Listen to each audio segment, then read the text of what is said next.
চলুন আজ একটা দারুণ ইংরেজি শব্দ শেখা যাক, ম্যাগন্যানিমাস। ধরুন কেউ একজন খেলায় জিতল, কিন্তু যে হেরে গেছে তার সাথেও খুব ভালো ব্যবহার করল।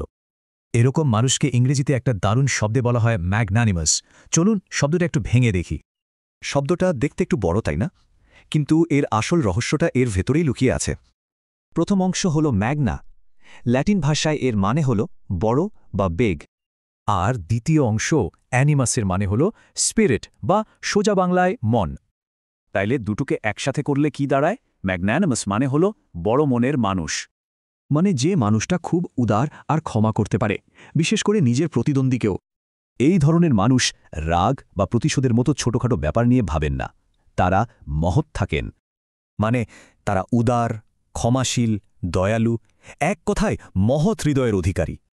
আচ্ছা, এবার চলুন কিছু সত্যিকারের উদাহরণ দেখা যাক, তাহলে ব্যাপারটা পরিষ্কার হবে। এখানে দেখুন, বিতর্কে জেতার পরেও বিজয় কিন্তু প্রতিপক্ষের প্রশংসা করছেন। এটাই হল ম্যাগন্যানিমাস। শুধু বিজয়ী না, হেরে গিয়েও ম্যাগনানিমাস হওয়া যায়।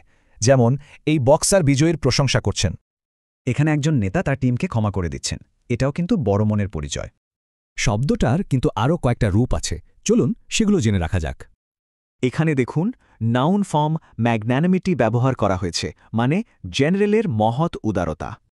কিন্তু এত বড় একটা শব্দ মনে রাখব কি করে? একটা সহজ উপায় কিন্তু আছে।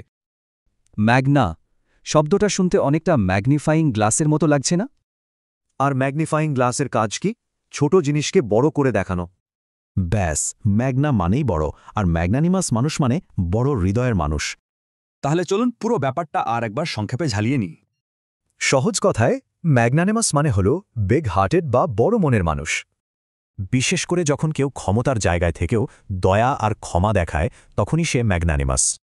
শেষ করার আগে ভাবুন তো, আমাদের আশেপাশে এমন কে আছেন যিনি সত্যি ম্যাগনানিমাস?